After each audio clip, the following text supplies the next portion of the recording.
welcome to the Complaint Desk. Drop your complaints in the bin on your way out.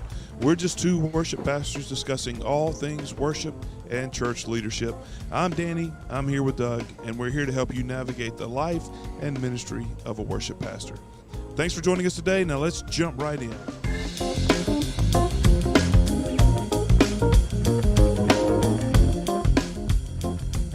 What's up? What up? Mr. Tampa Bay? Yeah, I didn't have a lightning hat. Go Bolts. So I just wore Tampa Bay Rays hat today. I can't believe you're defecting, man. Especially somebody in the division. I know. I still like Carolina Hurricanes, though.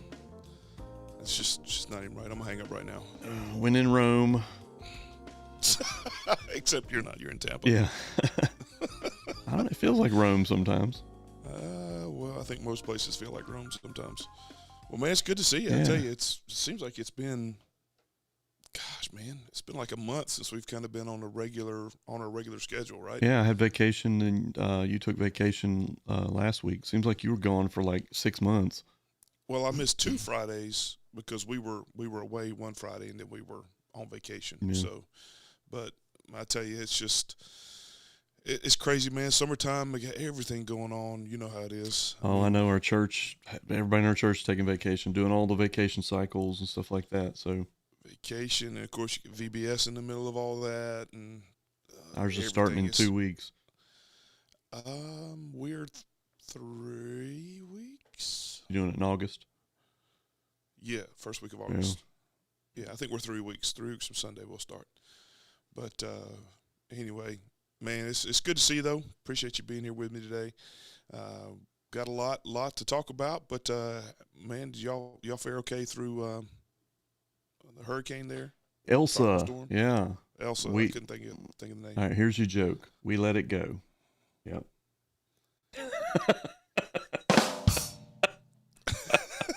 Close it down. We let it go. Yeah. No, Elsa turned out to be just a bit of rain and a bit of wind, and didn't affect us too bad here in Florida. So I think it's all up near you now, or it's way past us now.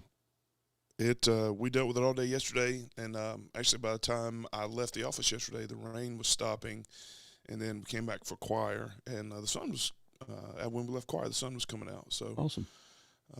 We did get a ton of rain, though. Some of the folks in the choir said their gauges measured 4 inches. Whoa, that's a lot of rain. That's a lot of rain in one day. Yeah, we were, and of course, the path it took, we were right in the hot spot there with all the. We're familiar with hurricanes, you and I, because we've been through so many of them. But the worst part of the weather is generally on the north and east side. North and east side. I cannot speak this morning. And so we were right in that path all day long yesterday. Yeah. Until it was gone. 4 inches of rain, that's a lot. So that is a lot. But anyway, well, I'm glad y'all didn't have any issues. We certainly didn't. A couple trees down here or there, but nothing going on at my place. But well, man, let's go ahead and jump in. I want to get started this morning. I want to talk, I want to read a little bit from Joshua here. I've moved on from the Pentateuch. That's what I have been in the first half of the year. Stop cussing. Pentateuch. The first 5 books of the Bible, the book of the law, all that good stuff. But I'm now in Joshua, a couple chapters in, but I wanted to back up just a little bit. Because I feel like this kind of applies to us today from Joshua 1.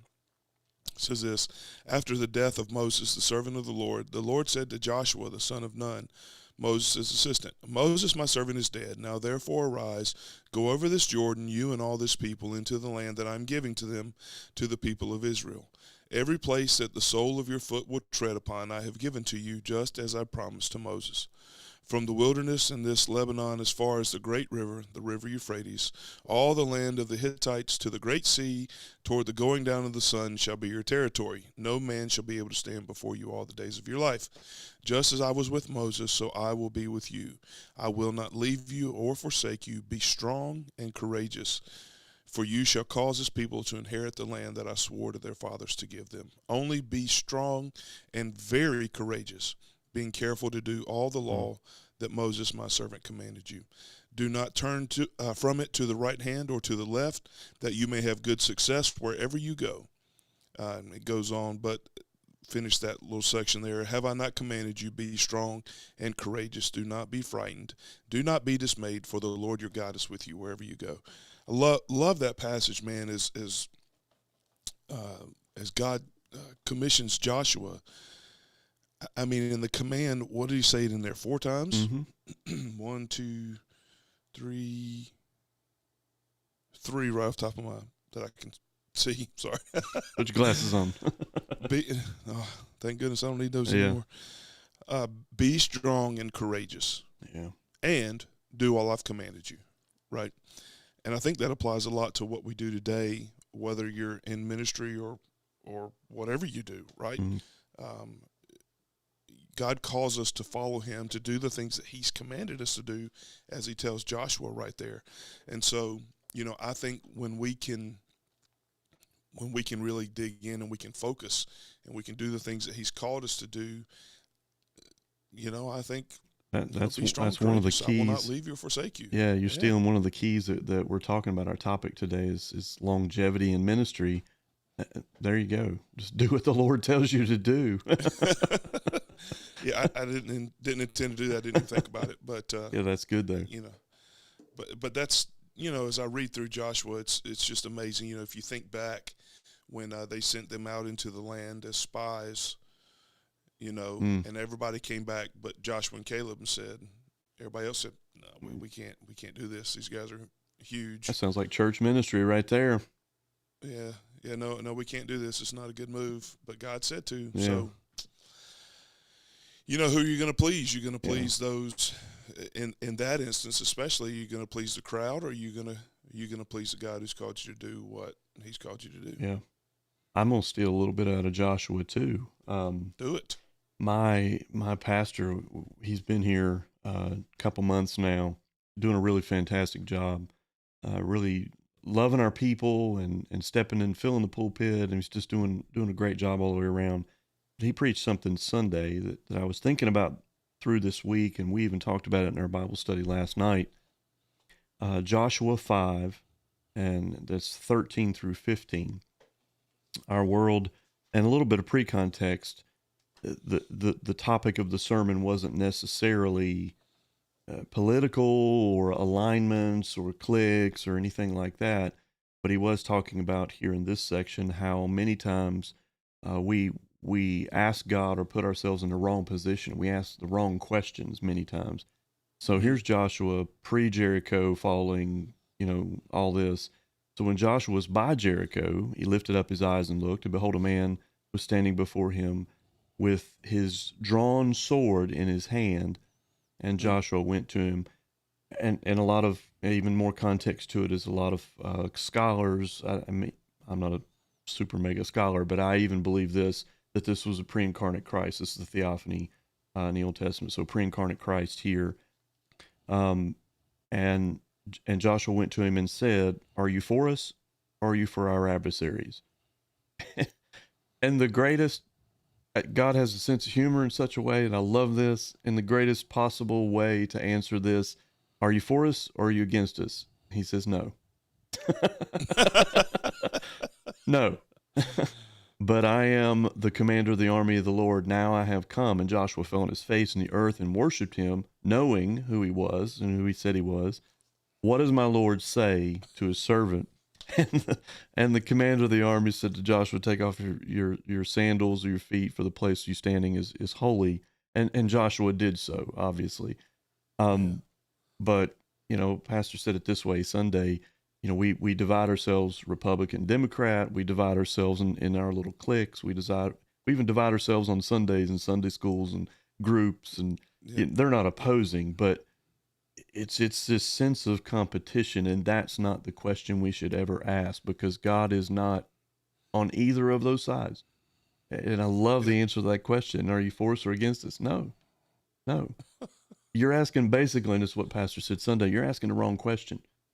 Come up here, be on my level, serve my kingdom, pursue my interests, pursue my will. You'll realize that you're dividing yourselves in the wrong way.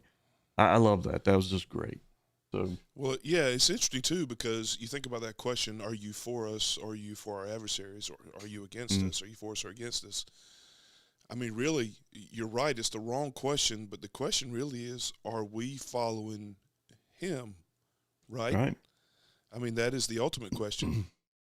Are we putting ourselves in such a position to be able to do the best we can where He's called us to serve? Yeah. Right? Many times it's we have decided that this is God's goal or this is what God's after, and it's not. Right. That's not what Right. He's after. For church, the Great Commission. You know, I love our seminary, Southeastern Baptist Theological Seminary, which is a mouthful to get out, but Yeah, always. you know, you and I attended there, and the mission of the school is the Great Commission. You know, they have the tagline "Go" and things like that, and that should be for every church. That's our goal: reaching disciples. Not, you know, we're on podcasts, and we'll be kind of chill, but I'll be brazen. We're not out to reach church hoppers. You know, those who rotate churches every 2 years, or because they don't like the music, or they don't like this, or they don't like that. We're to make disciples of Christ. So that means them getting saved, but also after that, drawing them closer, helping them walk that journey, draw closer to Christ. So good stuff. Had a pastor that called that sheep stealing. Sheep stealing. Well, sheep. Yeah, sometimes it's not the church. I mean, sometimes it is. We've got a. I'll tell you a small story. I told you I needed a drummer.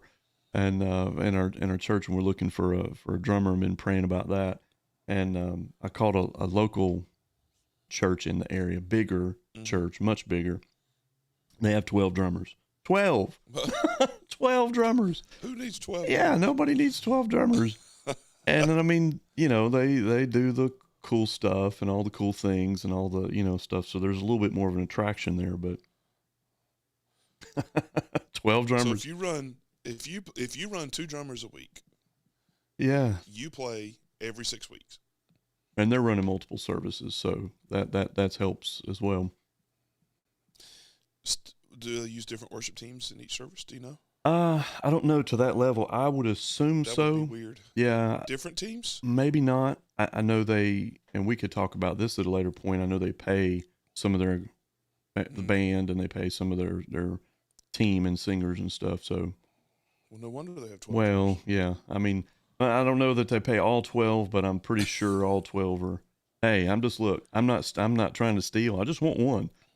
Yeah. I Just just need to borrow. Just give me a faithful guy or girl who loves the Lord and wants to play drums for the Lord. And just let me borrow it for a little bit. yeah, I do. I actually do borrow one from a local church, a good friend of mine that I've made since we moved here. I borrow. You know, one thing I will say, in that vein, there have been a couple times in my ministry where I have needed, particularly drummers. Mm-hmm. I don't know why that is. Guitar players, we're everywhere. Piano players, we're everywhere. Good ones is a different story, Right. but still, I mean, you can find serviceable guitar players, piano players that sound so Serviceable. so terrible. Longevity in ministry. Don't call people serviceable. People who are willing to use their gifts to the best of their ability. Yeah. People that can play and do a fine Right. job. They have a talent. They have a Okay. gift, and it's clear and evident, and they use it for the Lord. Yeah. So, but drummers, for some reason, I don't know what the deal is with drummers, but it's like there have been, gosh, man, I bet I've been without a drummer, like not having a guy to play next week or Yeah. a girl to play next week. I've been without a drummer the next week, like 4 or 5 times, and then it's like we play a week or 2 without drums, and then it's like God provides. All right. So here's my thought. You know, I have a thought for everything. Of course. We Kenny Lamb, our friend Kenny, wrote an article the other week about the war that wasn't. Do you remember that? Well, he commented that was a about great article. great article. We need to talk about some of that content. We'll But try to get Kenny one day. the war, the worship wars, when we talk about the worship wars, I think for the longest time, we felt like we had to fight that worship war where we couldn't use drums. Acoustic guitar was acceptable and started being more acceptable in the last 25 years.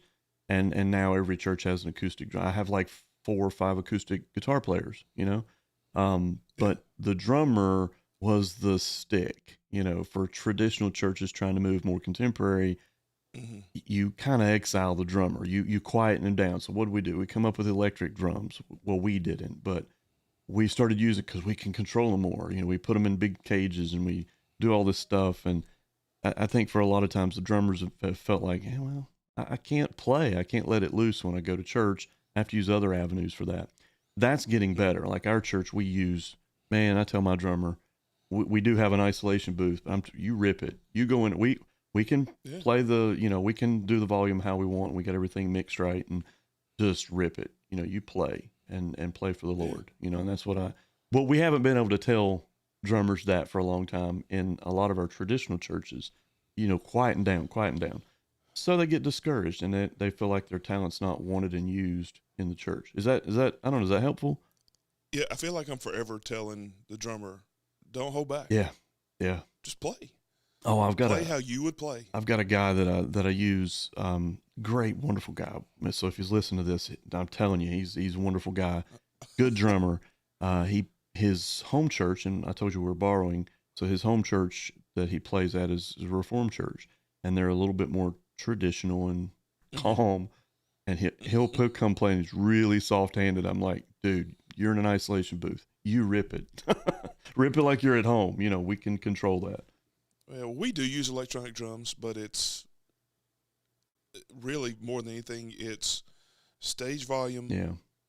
That's where we really try to control the stage volume. Us too. And just size. From a size perspective, they take up a lot less overall space. Yeah.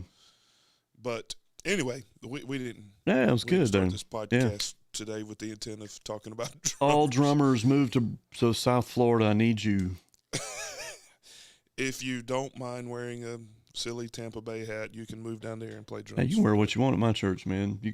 I've got our sound tech, our tech guy wears I don't know what you call those things. Toboggan? It's not toboggan. It's like a hat, knit hat. He wears a knit hat. Oh, the big fluffy hat. Yeah, I mean he's got love him, man. He's got knit hat. I'm way too hot natured to wear that. Gauged earrings. I love it. So yeah. You used to have an earring. I'm letting it out now. I had to. I'm letting it out on podcast now. Man, most people know. Yeah, I mean, you can still see. I couldn't get them in now. I'd have to re-pierce them. But you're too old for that. It's not worth it anymore. I'll stick with the ink, I guess. Yeah, yeah. I'll stick with ink and doing all that. All right, let's get on it. So, yes, let's do it. So today, what we really came on to talk about was longevity as a worship pastor. I mean, we generally think of following where God's leading, and change and those kinds of things in a ministry type of context, right? I mean, you've heard it for years and years that the average stay of a pastor, it's like 2.5 years. I believe that's up now. It's like 3.5-ish, 4 years, something along those lines. Still not a real long time. And I mean, if you really think about it, if you've been in ministry at all, I mean, by the time you get to know people, I mean, you're at least 2 years in. I mean, you've really just kind of gotten to know your folks at that point. Yeah, you have no. I'm pretty sure ministries, like I've been here at this church for about 4.5 years. You have no traction. You have no, like, they don't even trust you yet. Is that your phone ringing? In 2 years. I think God was calling you. Not my phone. That's your phone. He's calling you away. Yeah. Oh, God's calling me away. Only be strong and courageous. Strangely to a new salary that's somewhat better, or yeah. I know. Yeah, I know. The bigger church. We're gonna have pastors calling us. Would you shut up? Yeah. But I do think it's interesting though that stop it. That we're always, when we think about longevity in ministry, it's always looking to what's next, right? And I'll be honest with you, I try real hard not to be that way, right? Because if you're that way, the grass is always greener, right? Grass is always green on the other side. You're always looking for that. And I think from a ministry context, and really, I mean, if we're really honest about this, and we have a fuller theology of work, if you will, I mean, I think this really goes broadly across just about everything, right? Yeah. God puts you in a place, and I think He'll make it clear when it's time for you to go. I don't think. Well, let me trying to choose my words carefully here. I don't think He's not just gonna shove you out the door after your 3.5, 4 years are up, right? I've always felt and like God will make times, it clear. I mean, God and makes I feel it like a lot of extremely times. Clear. Yeah, I'm sorry, I'm really not trying to talk over No, go I ahead. promise. Go ahead. But I feel like a lot of times we get antsy. Yeah. Right? Like we're okay, I'm kind of reaching that point. What's next? And in a lot of ways, we start to kind of turn loose, right? Yeah, I think here's what happens. I think statistics show, Lifeway's put out 1 million billion statistics on stuff like this. In a million billion. In general, and that's probably how they put it too, 1 million billion. In general, pastors are ready to change, to move forward, to grow. They're ready to do those things faster than their church and their congregation is. And many times like you said, the antsiness moving forward. A lot of times the pastor will see the vision. So I'm defending pastors in this. They'll see the vision that God wants for the church, and they try to move that forward, and the church just bucks and bolts against it and resists against it because nobody likes change. I get it. But, I do see that a lot. And a lot of times, I mean, let's be fair, there's some people in ministry that probably should not be in ministry, I think. But many times the pastor feels this church is not going to change and it's not going to go anywhere, so it's time for me to leave. My service to this church is concluded.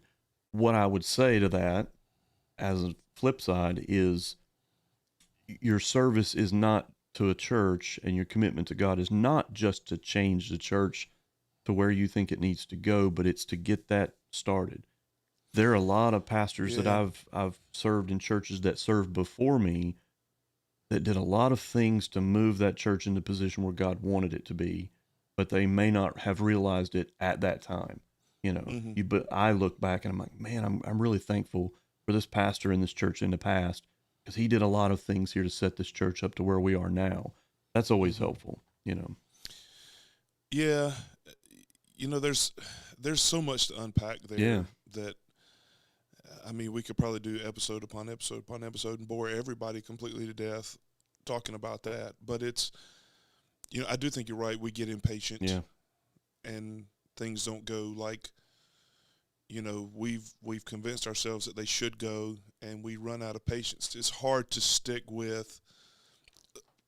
Look, if you've been in church more than 5 minutes, there's conflict. No. There's going to be conflict. And when we come up against that, it's almost like we take that as a personal insult. Things are starting to break down. Yeah. Let's look at. And look, I'll be honest with you, and I think you would agree with this statement. The more you stick with your people through those things, and the more you walk with them through them, the better the relationships are. The more trust is built. The more trust you build, and you build that rapport, and you start to develop everything in ways that you can make some meaningful changes, right? Right. People understand that, okay, that let's be honest, that sucked. Yeah. But he went with us through that and didn't bail on us. And a lot of times it's not that you as a pastor or leader in that situation were the shot caller or the best at it and made all the right choices. There's a lot to be said for sticking with a ministry and people. Let's just call it like it is. Sticking with people when they're down. Personally, I love that. That's why we love our families, because they see us at our worst and they've stuck with us, and they didn't bolt. there's a lot to be said for lack of commitment, I think, too. So maybe that's the knock on the other side. Let's get into the longevity of it. What can you do as new worship pastor, new worship leader, or maybe even somebody who's been in ministry for a while and feel like, man, I'm just ready to get out or whatever? How do you make it? What's the longevity? So I think I'll go kind of the obvious route to start with. Jesus. Yeah. I mean, let's just be honest. The more time you spend in His Word, the more time you spend in prayer, the more receptive you're going to be to what He's doing, not only in your life, but in the life of the church and in the life of the families that are in your church. Yeah. And you'll see things in the community around you.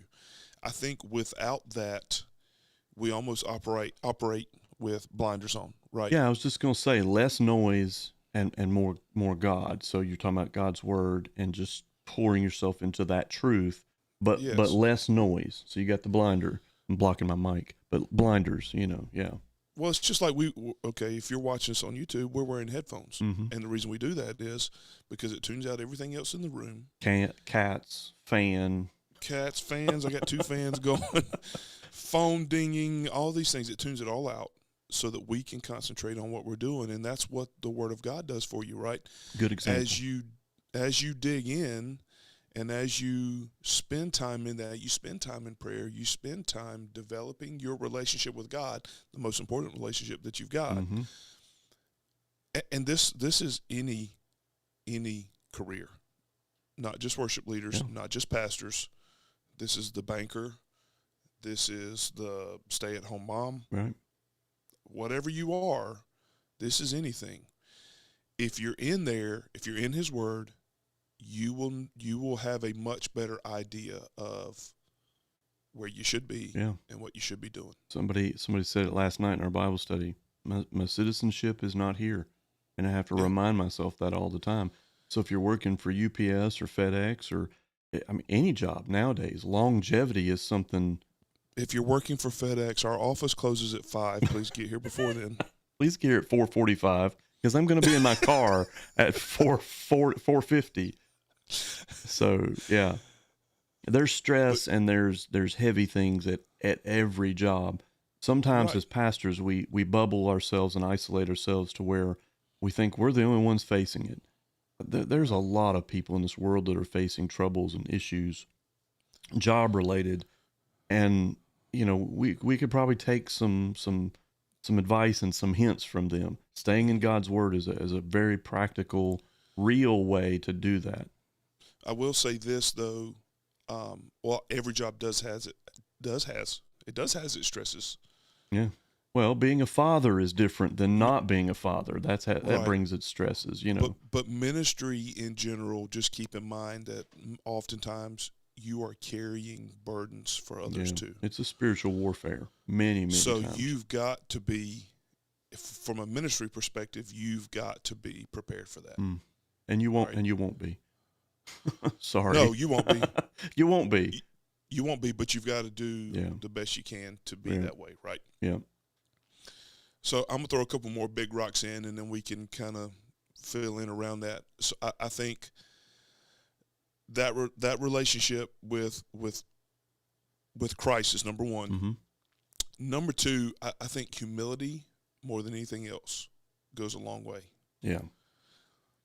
I mean, if you read in your scriptures, you read a couple pages, one of the very first sins that you're going to encounter is going to be pride. The first, yeah. And it's going to continue that thread through the entirety of the Bible. Yeah. Pride is what gets us. Remember who you are. Remember who God has made you to be. And ultimately, and I'm not saying this from a church perspective, you got to remember who's in charge. Mm-hmm. It's my wife. No, I'm just kidding. Go, Jill. You've got to remember that while you have vision and while you have desires and you want things to go a certain way, you got to remember ultimately God is sovereign. Yeah. And you've got to lean on that fact. Things aren't always going to go your way. You're going to take hits. You're going to take losses, right? You're going to get the L from time to time. But if you do all of this in humility, your people are they're going to understand you better. They're going to trust you more. And you're going to be able to lead them where, I'll just be honest, I've seen some prideful guys come in and it's my way or the highway. That's not my style. That's not my leadership style. Well, it's not a leadership style, and it's a pet peeve of mine, and I see pastors do this, lead pastors do this, associate pastors, worship pastors. They come in with the mentality, and I guess the visual thing you can do is they point. They know where to go, and they point to tell you to go there. That's a different way of doing it. What you're talking about is doing it actually, physically doing it, if it takes that, spiritually doing it, and letting that be an example of how people should follow. And a lot of times, all the time, that's way better than someone coming in who's the smartest one in the room and says, hey, you should go here because I know more than you know. Nobody's going to follow that. Nobody will follow that. Well, I used this a couple weeks ago. It's been more than a couple weeks now, but my pastor put this idea out one Sunday, and I thought it was great. He said, leaders, you lead sheep, but you drive cattle, and that's a different style, right? Mm-hmm. And I've worked with guys who wanted to just drive. Worked for guys who just wanted to drive the cattle, and you don't get anywhere that way. I tell you where you get is looking for another job. Yeah. Well, here's the humility part of it. You're leading sheep, and you're a sheep. Yeah. The same things that your sheep are doing that drive you crazy, you are capable of and will do at some point in time in your life. Now maybe not every situation you're going to sin exactly the same way everybody does, but you are going to face the same struggles, the temptations, facing the same sin, fight the same spiritual battles as the people you're leading. That's the paradox. Well, the root is the same, Yeah, right? yeah. So pride, we all struggle with pride. We do. We think we know better. We think we deserve better. We think whatever. But if you'll approach it all with humility, realize that you're just the lead sheep. Yeah. The best leaders are not the ones that are the loudest in the room. You walk into a meeting with a bunch of people, and inevitably you'll see, if you listen and sit back and listen, you'll see someone start to talk and take charge. Now, they may be a leader and a good leader, but they're not always that. A lot of times the leaders will sit back and listen. The leaders will be maybe the quietest in the room at times and let other people speak and do those things. So is it fair to say we're talking about the difference in folks choosing Saul versus David, and the way that transaction happened? There's a lot in that, but humility was definitely something that maybe Saul didn't seem to have. He had a little bit of false humility, I think, in the beginning. Oh, well, you guys love me, and yes, I know, and I'm the greatest, and yes, I'm handsome, and I know I love me. Should. Yeah, you love me as you should. Yeah, so there's a bit of false humility, and anyway, that is good. That's excellent. What else? So I think we start to turn to a little more practical kind of things. I think rest is a big one. Yeah. Okay. We tend to, in general, as pastors, we tend to be fairly driven and want to drive the cattle, if you will. But because of that, we need to remember that, look, we can't go hard all the time. Mm-hmm. We can't. And this is something that I fuss at you about all the time. Yeah. Well, take your vacation. This is what I thought about with this one. I'm going to be fair. I'm not real good at taking the rest sometimes, but here's what lately in this last month have really prayed about and thought about. Where this comes from, at least for me, my example, is a former pastor that I used to work with, he calls himself a recovering pleaser, right? So Yeah. he used to be the kind of person who wanted to please everybody. We as pastors want to, and Yeah. and it's even sewn into our job description in subtle ways to please people, to please Yeah. others. And by Agreed. doing that, we translate it: work with your face to the stone, drive hard. Do you remember the Seinfeld episode where George Costanza was working for the Yankees? Well, Nope. let me give you this example. So he's working for the Yankees, and his bosses, Steinbrenner and others, are coming by all the time. And George is the typical, lazy person or whatever and doesn't work real hard. But he wanted to appear to work hard. So every time he came by, he came up with this formula. He would just look mad. He would take papers and just slam them on the table. And he said, "You do that, and you look busy. People think you're working because you're really intense about the financial figures or whatever." We can do this as pastors sometimes, where we Yeah. drive and push, and we're not faking it and trying to make it appear like we're working hard, maybe like he did, but we thrive on that attention of wanting to look busy. Yep, we're fulfilling our pay, Yeah. and I think a lot of pastors can do that, and it sets you up for destruction because you can't, Yeah. like you said, you can't do that long term. Yeah. Yeah. So there's two things with that. You can't do that because it doesn't work, but also too, you need to teach people a lifestyle of working better, of working in ministry, and how to do that. When you have personal time with your family, it's personal time with your family. I may not answer your email, may not answer your phone call. I want to. I will. We'll get to it if it's not an emergency or whatever. But it's also teaching people that as well, and it Yeah. takes both of those things, and that takes time. Well, there's a rhythm that you get into, right? And that's part of, I'll be honest, that's part of what's given me a little bit of struggle here. This new position, just because I came here in the middle of COVID, Yeah, it's and I tough. jumped in when things were kind of down. It was good because it gave me a chance to really dig in, to learn a few new things that I could implement and have ready to go once things really got kicked back up. But because of that, it was just, I'll be honest, some of that was just, it's been hard to find that rhythm. Yeah. Right. And now that things are rolling, I'm starting to fall into that a little bit better. I'm starting to kind of find, okay, think this has got to be done by this time. This has got to be done by this.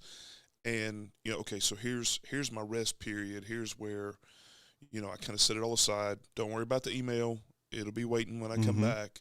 Don't worry about the voicemail. It'll be waiting when I come in, unless it's urgent. Yeah. I mean, look. Or there's a honest, different method that you teach people. It's triage, right? Right.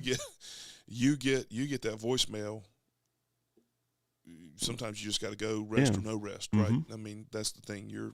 As a pastor, you're on call. Yep. So you got a family that needs you, you go. Whether it's and you need 2 to teach in the afternoon or 2 in the morning. Yeah, you need to, like this past week, we had two of our members, lovely members of our church, passed away from COVID. So they contracted COVID in a couple weeks. Both of them had passed away. And, that may mean the bulletin doesn't get done. If you do a bulletin, we talked about that. But that may mean certain things don't get done like they normally do. And that's okay, because those things come first. That's a priority. But you need to train people to understand that, not push through all that stuff. And anyway, you understand what I'm saying there. Well, you got to value the important things. Value right? the important things. Yeah. You might like a bulletin, but if you don't have a bulletin, it's not the end of the world. Yeah. Trust me, it's not. You might like, I don't know, whatever. I mean, if your weekly email doesn't get, okay, here's an example. Yeah. Last week, our stream here didn't go on time 2 weeks ago because of an issue that you had. I was gone. We had already recorded. You had an issue. Those things take priority. Yep. You've got church people. Those things take priority. Yep.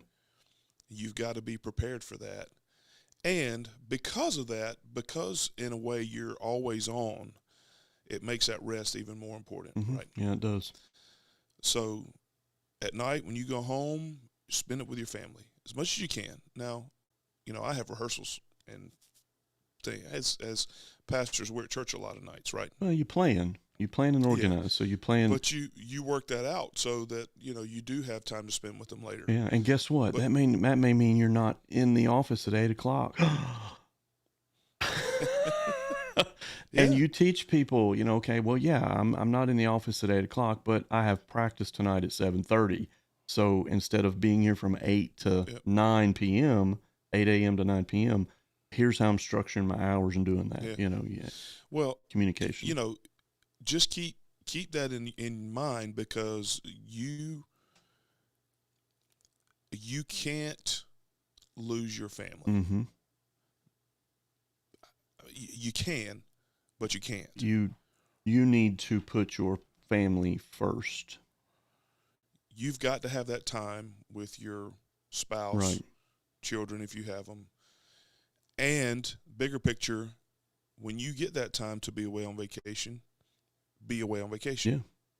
Now, if you're the only pastor, I get it. Look, we had some of this growing up where it never failed.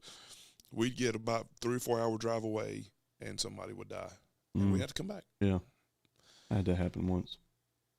I mean, look, it happens. I get it, but you need to do everything you can to take that time. Have someone preach for you. Have someone lead for you. Do those things where you can get away, and you can just recharge a little bit. Yeah. Because one thing that, if you've not found this out as a worship leader, you will find out, it's easy to get in that Sunday's coming rut. Mm-hmm. Right? We talked about that. Yeah, a lot. It was one of the first things that we tackled. That is a real thing. I mean, you get in that thing where Sunday's coming, I've got to have something planned. Not, hey, let me pray about this. What is the best? What does God want us to teach this week? Work with your pastor. What does God want us to put forward this week for our people to grasp and to take hold of? Yeah. And don't be above. This is what I've realized about myself. We're hammering this point, I know, but don't be above changing the way you do things. I realized early on that I needed to schedule better. I needed to plan better. Mm-hmm. I needed to have a longer view and a longer goal of what I was doing and have that planned out. That way, when things come up like funerals and stuff like that, I can fluctuate. I can be, flexible and move things around. It doesn't derail you. It doesn't derail you, because if you are a week-to-week planner, you're going to sink pretty fast, So maybe that's a key to longevity. Don't be a week-to-week planner, Yeah, and you know what? That's one of the things that I need to do better. Not we all do, out, but just making. I need to work in a time where I can just sit down, put everything else aside for a little bit, and just look at a month out, 2 months out, whatever. Yeah. And at least, think about where we're going, think about what we want people to get, and start to at least sketch some basics out, right? Yeah, even a year. What do we want to do this year? Oh, gosh. How many new songs? You and I have talked about this. How many new songs do I want to teach the church this year? 15 a week. Yeah, 15 a week. I would be out of a job. Well, yeah, you probably would, because your pastor would not be happy. No, he wouldn't be happy. He wouldn't get to preach. Yeah. Well, you hit humility, prayer, and there's some obvious other ones. Let's do some practical things, because I Go for it. Just some practical stuff for like worship pastors, worship leaders. Don't forget to, and for I am on a Sunday morning, I've got the pastor hat on, got the pastor mode moving. You talk to me, it's okay. Don't tell me this, email me, because I'll forget. It's focus forward. But in that, sometimes I forget to worship and be a worshiper myself. And it's not just about joy and throwing hands up and things like that, but really focusing in. I want other people to do that, and I want them to come in and leave all the cares and burdens aside and worship God, but just remembering that I need to do that as well. And that I say it's our job, but really that is what we're supposed to be doing, just period, as Christians, coming in, worshiping the Lord. That will be more of a lead to other people than just going through all the motions and doing the things. Well, it's like we were talking about just a few minutes ago with the sheep analogy, Yeah. right? That we keep bringing up. You're in a lot of ways, you are the head sheep. Mhm. You're the guy up here that's kind of leading the rest of the pack. You're the head dummy. Does I'm the Does that make you chiefest the- of dummies. that make you the dummiest dummy? The chiefest of but- dummies. But you are, so as you lead, you've got your pack of sheep. What is it, a herd? I don't know what that is. Continue. I will look it up. You have a group of sheep, and you're the guy at the head, and so you're leading them to worship, but you can't forget to worship Right, yourself, right? right. Not worship yourself. You yourself can't forget to worship. And I look at it this way: it's an opportunity to worship with your people That's right. that you're leading. So again, it's a reflection back to you're a sheep, just You as just much happen as to they be are. facing them. What's plural of sheep? What's singular of sheep? Sheep. And sheep. Sheep. Yeah. Sheep on Anyway, the side of sheep. before we drag that on, let's dig in a little bit more. Here's something that I may have learned later in ministry. We were talking about pleasing people. Obviously, we want to a certain extent do a good job and represent the Lord well, be good stewards of our time, be good stewards of the things we're entrusted with. But one of my recommendations to have longevity, and this seems counterintuitive, is don't try to please others. Mm. Especially I know you got that face, and I do too. With song selection, let's talk about song selection. It's difficult because song genre. We could talk about a lot of this. Now, there's a care and a love. There's salt. There's grace. There's all these things that you need to apply to this.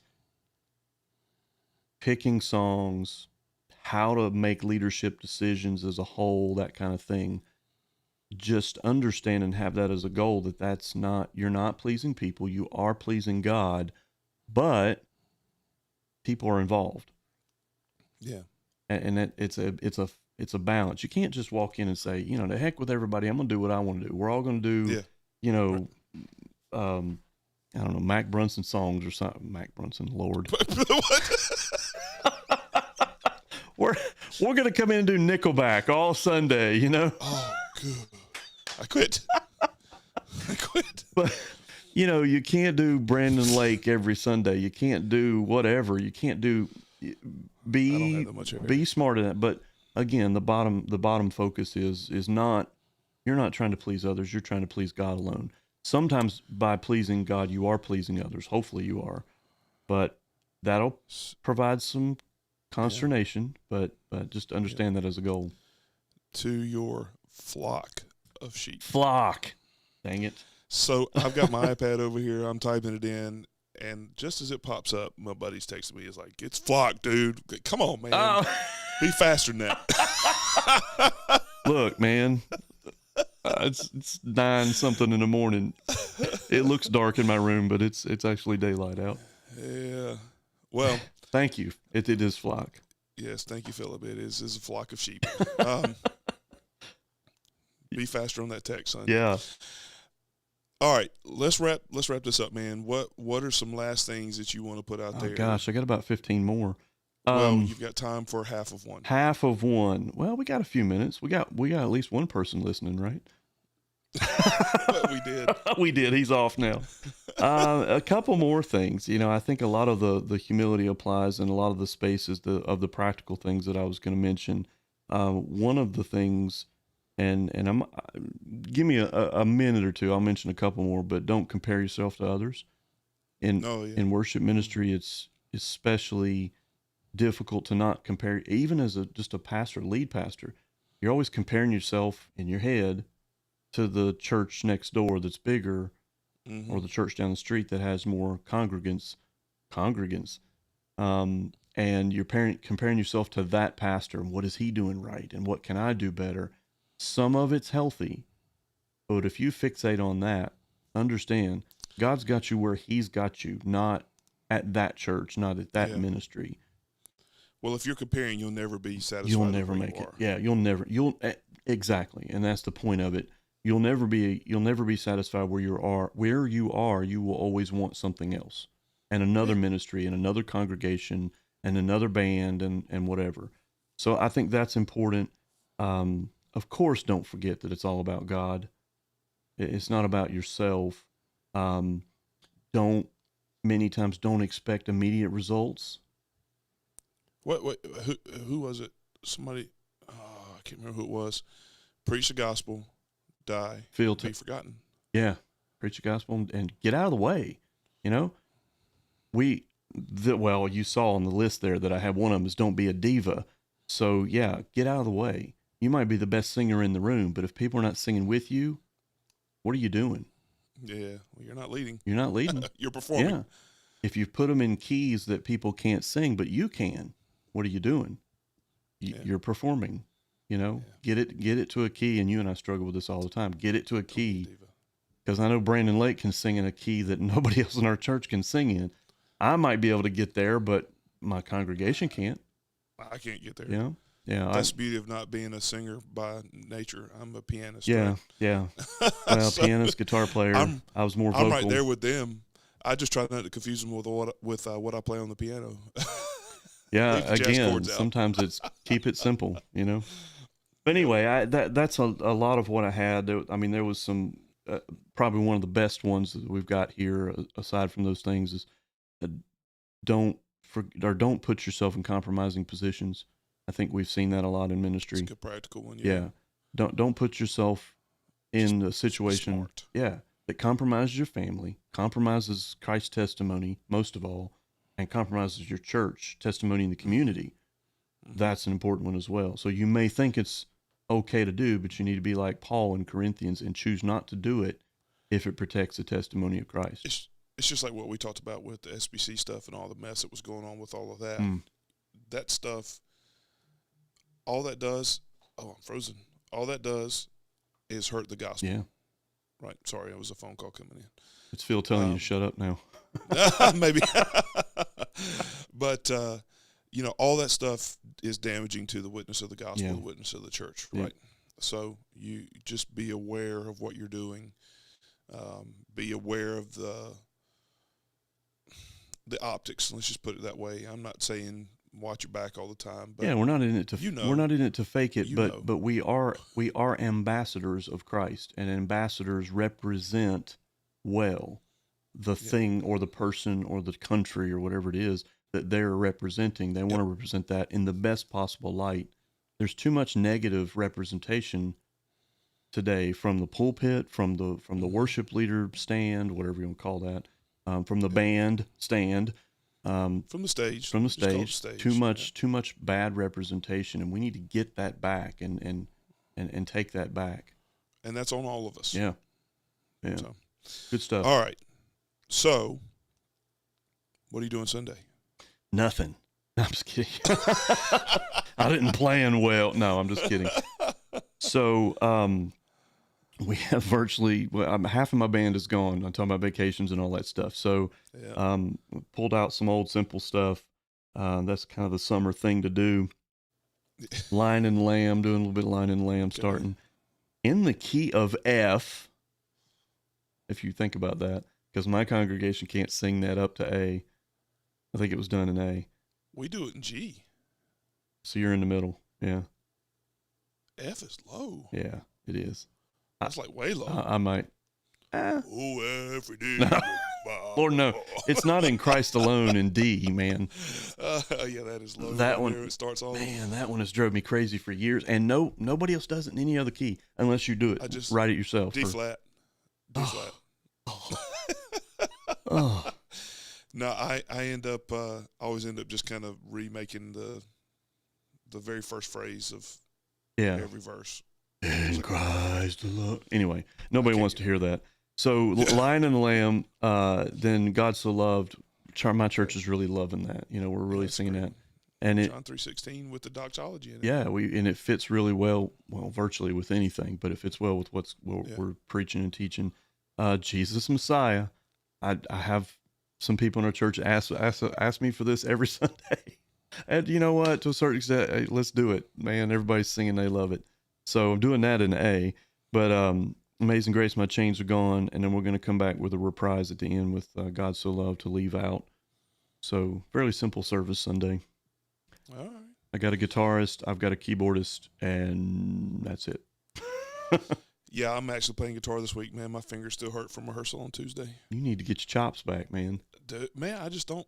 I got other people that play better than I do. So I No, don't that's play a much. lie. I've always told you, you got a good voice, but your gift is piano and guitar, man. You need to get back on it. Whatever. So I will be singing. Plus, you have a Battle wife that Belongs. sings wonderfully. I mean, put her on stage and go get on the piano. She's beast mode. Well, yeah. She is beast. Battle Belongs. Yeah, we got that in the pipe to learn. We're learning. Okay. It's really not hard. Mm. But we're rolling right into, it's what I'm trying to tell you to do, roll right into the chorus of Behold the Lamb. Doesn't even stop, man. We just keep right on going, then we back it up to the start. And That's not from Messiah, is it? Huh? That's not from Behold the Lamb? Which one is that? That's is that a Bethel song? It's not a Handel's Messiah, is it? Yes, we're going right into the Hallelujah chorus after. Yeah, there you go. Yeah. Whatever. Behold the Lamb, He lives. And we'll go into, we're teaching a new one this week. Thank you, Jesus, for the blood. Crowder? You know that one? No, it's, what's her name?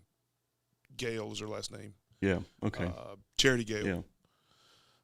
If she was People in Songs, I think is the group she kind of came out of. Great song. If you don't know it, you need to at least listen to it. At least evaluate that for your congregation. But it is powerful. It's good stuff. Thank you, Jesus, for the blood. We'll wrap up with a little elevation. Oh, come to the altar, and Only a Holy God with some City of Light. Yeah, I love that song. And then traditional, and we're wide open traditional. Worship the King. Stand up for Jesus. Be thou my vision. And we'll end the service with wherever he leads, I will go. So lots of good stuff. I will say I'm excited because and a little nervous. We've got our orchestra starting up next week. Ooh. By the time, if you're listening on the podcast, by the time you hear this, I will probably be moving chairs, getting ready for orchestra rehearsal. So that'll be cool. I'm excited about that, man. I'm looking forward to it, but kind of nervous too, man. I just don't even know what to expect. Yeah, I miss a little bit of that flavor. I miss the orchestra days and things. I have put out the call. If you have not played your instrument in 20 or 30 years, break it out. Let's go. All right. You remember all that. You know you remember all that. Yeah, you probably should have. Pads. You probably should have sent that email out maybe last year. I did. Well, I sent it out. That's when I started planting that seed. Yeah. So, around Christmas time last year was when I first started planting that seed. So, that's pretty exciting for us coming up here. But lots of good stuff, man. Ready for Sunday, brother. I'm praying for you. Thank you. Appreciate it. I'm praying for you. Hope all goes well this weekend for you guys and for all of you out there listening. We're praying for you as well as you lead, or just as you come together and gather and worship, or run slides, or whatever it is that you're doing this week. We're praying for you as well, that you will encounter God in a way that impacts you and changes you for the better. Right. Mm-hmm.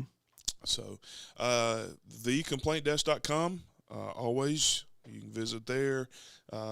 Thinking about some things that we can do to revamp some of that, get some more content out there for you guys. Thecomplaintdesk.com. Always, you can email us info@thecomplaintdesk.com, Facebook, Twitter, wherever you connect with us. Certainly send us notes. Let us know what it is that you would like for us to talk about. If there's something that you're interested in, something that we can help you with, and always, we'll be praying for you. Reach out, share your requests with us. We'll be glad to pray for you. But thanks for listening today, brother. I appreciate you being here. Thanks so much for being here with us this morning. Good discussion. And for the rest of you, we will see you all next week. Have a wonderful, wonderful weekend.